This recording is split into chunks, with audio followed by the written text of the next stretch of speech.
السلام عليكم. لا تنسوا الإعجاب بالفيديو والاشتراك في القناة تشجيعا لنا لنستمر بنشر المزيد إن شاء الله. كشفت تقارير صحفية عن اقتراب النجم الكرواتي لوكا مودريتش لاعب وسط ريال مدريد من الرحيل عن فريقه الحالي بنهاية الموسم الجاري.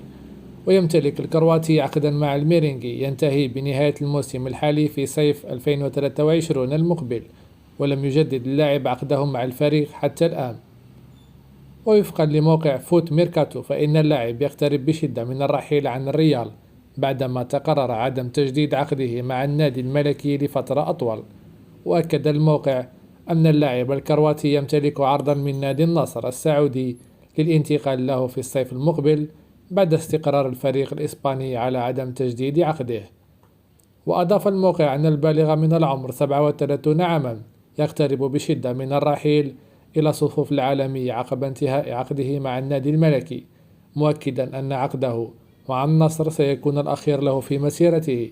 لذا فإن الكرواتي يعمل على الحصول على أكبر عرض ممكن، وهو ما يمكن من تحقيقه من خلال النادي السعودي، بالإضافة إلى أنه سيتجه للعب بجوار زميله السابق في الميرينغي كريستيانو رونالدو الذي انتقل للفريق في موسم الانتقالات الشتوية السابق بعرض خيالي.